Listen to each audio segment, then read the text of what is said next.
year is 2006, Salt Lake City, Utah. Dave Murphy is a protective services officer. It's his job to protect various buildings assigned to him by the county. And this evening is his first shift within the Capitol Theater, a performing arts center originally built in 1913. Dave is in training, and he'll be working alongside Officer Morgan Matthews, a veteran to this property, and who will walk him through the protocols over the next several days.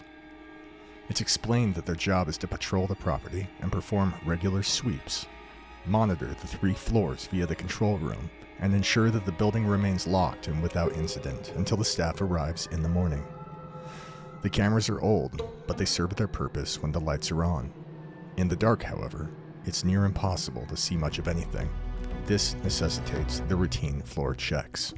Beginning with the basement, Dave is introduced to the stairwell and accompanying elevator. It's an enormous hall that stretches for hundreds of feet. Doors line the walls on both the left and right walls, leading to the elevator, which sits in the center. Across from it is a single grand piano, unassuming and as drab as the carpet it sits on.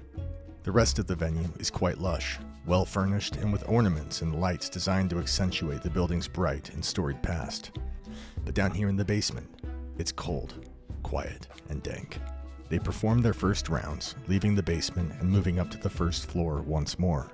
This is where the control room lies, alongside the ballroom and various corridors running beside it. On the second floor, they find the balcony overlooking the theater. The lights are off and the doors are locked. The third floor is comprised of offices for the staff, file cabinets, and an elevator, as was seen in the basement hallway. For 3 days, Morgan and Dave patrol the theater without issue, and Morgan tells Dave that he believes he's getting the hang of things. He wants him to patrol the building on his own tomorrow. Dave agrees that he can handle it, but he pays special attention to Morgan this evening. From the start, he'd noticed that Morgan seemed cold and reluctant to converse when on the job. He seems like a man who doesn't want to be there. And up until now, Dave associates this behavior with that of a man who simply doesn't like his job. He doesn't realize that Morgan despises this building, and he's terrified to be there after dark.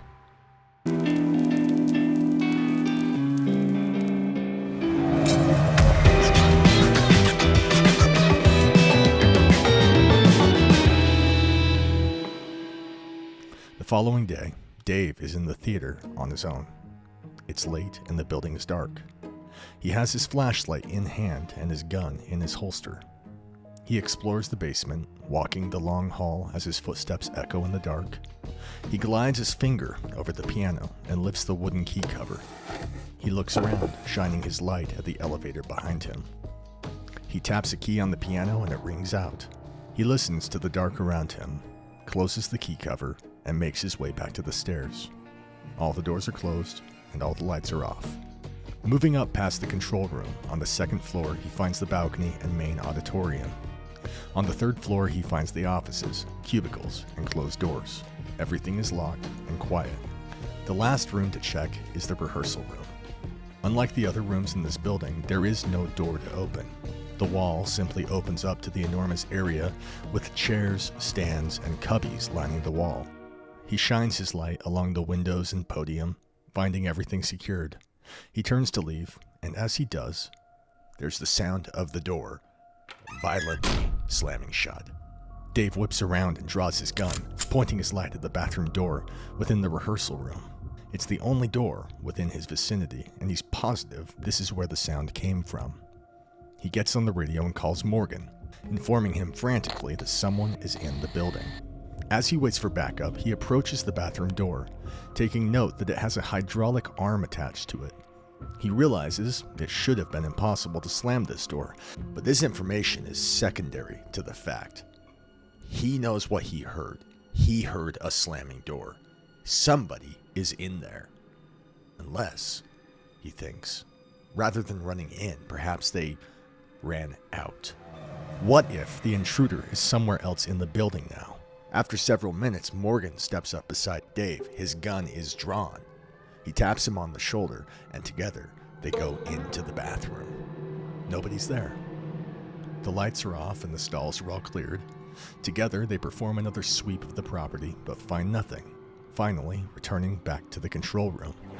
Morgan wants to review the security footage. He knows it's unlikely that much will be seen in the dark, but it's worth a review all the same. In the footage, Dave can be seen clearly turning to leave the rehearsal room with his light in hand. The scene is completely dark except for the small blade of light emitting from the flashlight. The slamming door can be heard audibly, but nothing can be confirmed visually. So having just searched the basement and the upper floor, they're forced to just leave it be. Their shift ends 3 hours later, and as the sun comes up, the theater's filled with staff, performers, and guests. This place is very different when the sun goes down. 2 days go by. Dave is on shift and he's exploring the first floor beside the control room. He's just come from the third and second floors where it was quiet and locked down. If asked, Dave will say he hasn't thought of that slamming door upstairs since it happened, but in truth, it's all he thinks about. The dark halls seem eerie and hollow. The walls seem to ache as if wanting to stretch, and noises in the distance confirm it. This building is in a constant state of settling, and he's terrified of every corner he takes.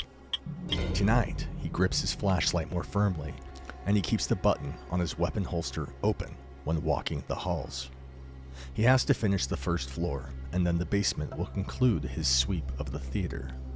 After that, he can lock himself back in the control room. This is the only place that brings him solace. He turns to look at the stairs to the basement and reluctantly steps toward them, when suddenly, a flurry of whispers fills the air around him.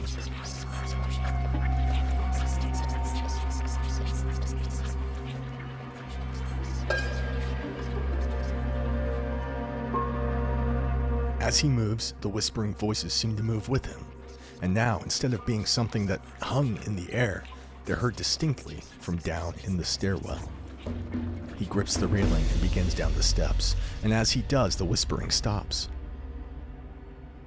The basement is quiet, but for a vague scraping sound coming from down at the bottom of the stairs. So Dave pauses, and he listens, not moving. Someone downstairs in the dark coughs, as if choking on smoke. At this, he rushes down the stairs with his light pressed firmly against his gun. The coughing grows louder. At the bottom step, Dave stares down the hall as the flashlight fades into the dark, expanding along the hallway. The coughing is stopped.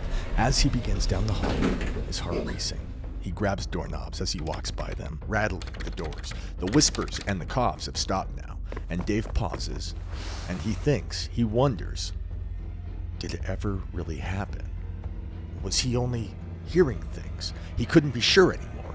All he knows is that he hates the basement and he wants to leave. The air seems to pull at him down here, clinging to his clothes and almost tugging at his hair. The dark feels thick and he has the idea that he's being watched at all times.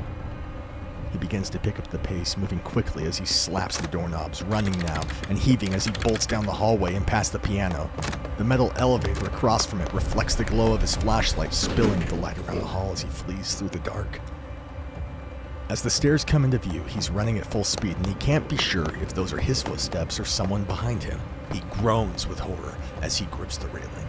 He takes the steps 3 at a time, panting, finally gets to the door to the control room and he rips it open. He slams the door shut and then slumps down on the ground behind it. He stares at the ineffective monitors in the control room, the cameras that can't pick up anything in the dark. Dave hates this building, and he quickly comes to understand why Morgan hated it too. Every day that the sun comes up is only a reminder that it will again go down. And Dave is becoming despondent at the thought of working this detail. Several days later, Dave arrives to work early and finds some of the staff huddled around discussing the Capitol Theater. Overhearing them, he takes note that they're talking about strange occurrences they've experienced. He steps up beside them and asks the man, who would later come to be known as Blair, what they're talking about. This leads to an in-depth conversation, one that would eventually take place on the 3rd floor in Blair's office. Blair will tell Dave that several years earlier he was working in this office, and he points to the elevator, seen over the cubicle and against the wall. He tells Dave that the elevator is old and the engine that powers it is loud. When it's in operation, it can be heard in all directions.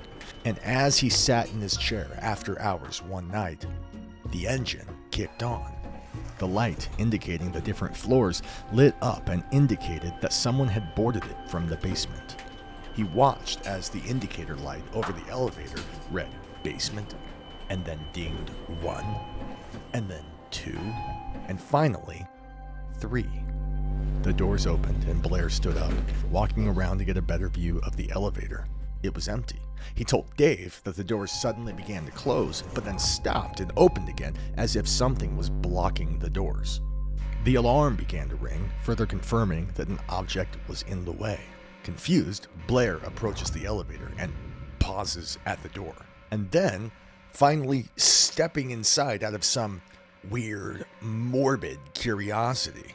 Like, it would help make sense if he could only go down there and confirm that there was a maintenance officer there. There shouldn't be. He should know if anyone else is in the building he's supposed to lock up.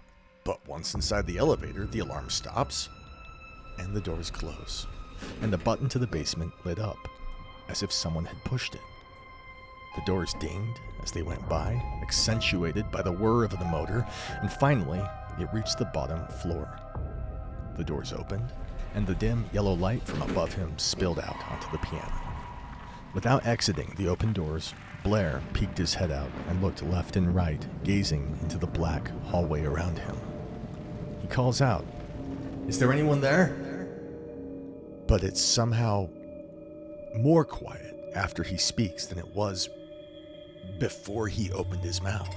The darkness is deafening. He retreats back into the elevator with a panic, and he's pressing floor 3 over and over and over, looking at the dark hallway and the piano, positive that something is going to duck into the elevator and grab him by the ankles and drag him out. He pounded the buttons faster and harder, staring at the piano, just choking on his own fear.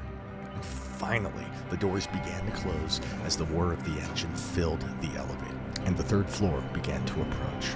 He ran from the open doors and darted back to his desk, staring at the elevator as the doors closed, feeling the pulse in his neck, slamming the door shut, and resolving to never work in that place after hours ever again. Dave's listening to all of this with a perfect mixture of just interest and horror, continually glancing at the elevator beside him. He knows that hallway in the basement, and at the same time, he's completely ecstatic because he finally has somebody to share this with. He's not alone. He's not crazy. There is really, truly something wrong with this building.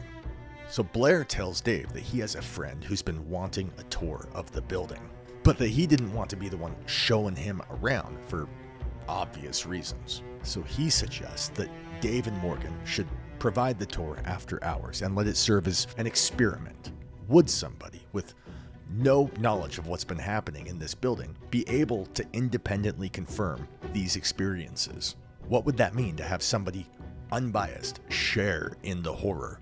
It would mean upgraded cameras if they could prove it, better security, 2-man shifts, and God willing, an actual investigation to take place to actually nail this thing down. The man who wants this tour, his name is Greg, and so on this night, officers Dave Murphy and Morgan Matthews are going to be giving him this tour together. They're with him now. They don't tell him anything about what's occurred in the past, and they expect this tour should take 40 minutes. Greg follows the 2 officers down the stairs, asking questions related to the age of the building. He's told that it was built in 1913, but that it was largely remodeled after a fire broke out in 1949. There's more to be said, but they pause as they find a door open down the hall. The light is on, casting the wall with dim, yellow light. Dave and Morgan both draw their weapons and look at each other. Morgan puts his hand on Greg's shoulder and tells him to hang back. These doors had all been confirmed to be locked just 45 minutes earlier. As Dave and Morgan step toward the door, it suddenly creaks loudly and slams shut, casting the hallway into darkness once again. So Dave lifts his flashlight and he points it at Morgan. And then he looks at Greg, and he is visibly shaken. So Dave turns back to the door and Greg steps up beside him. And as Dave reaches for the doorknob, he turns it and it opens easily. But now the lights are off inside. Dave flips the switch and the hum of fluorescent bulbs overhead can be heard buzzing faintly. Immediately, Greg shouts that someone's sitting in the chair in the far corner of the room, pointing frantically, but as Dave and Morgan follow his finger, the chair is seen to be empty. He insists someone was there. He described him as being a man in a hooded sweater, and at this, Greg begins to back up. He's trying to leave the room. He wants to end the tour, and he wants to go home. And this was the result they were looking for. Greg lost his mind. It resulted in upgraded cameras, better security, more staff on the premises. And 1 month later, with those new cameras, that new security, Morgan would be watching the feed of the rehearsal room. It's dark. He sees a figure in a cloaked and hooded sweater sitting in a chair. It's faint, but he's sure he can see eyes. And all at once, the figure is lifted into the air and vanishes through the ceiling. Morgan will quit the next day. He's positive he just saw Richard Duffin, the only casualty of the 1949 fire who burned to death in the basement of the Capitol Theater all those years ago. With Morgan gone, Dave works alone, now fully aware of what this theater is. There will be no intruders, nobody to chase, and every night is the same. Every hour on the hour he walks down into that basement, checking doorknobs, listening for voices. Whispers are heard around every corner. And finally, on what would be his last night at the Capitol Theater, he can hear from downstairs the piano playing in the hallway. His palms sweat as his heart races. He's not sure it's ever beaten this fast. He wonders, what if he has a heart attack? Would it then be him? Playing the piano in the dark and taking the elevator nowhere. Dave turns the corner and sees the elevator open beside the piano. He takes his flashlight and he points it at the piano.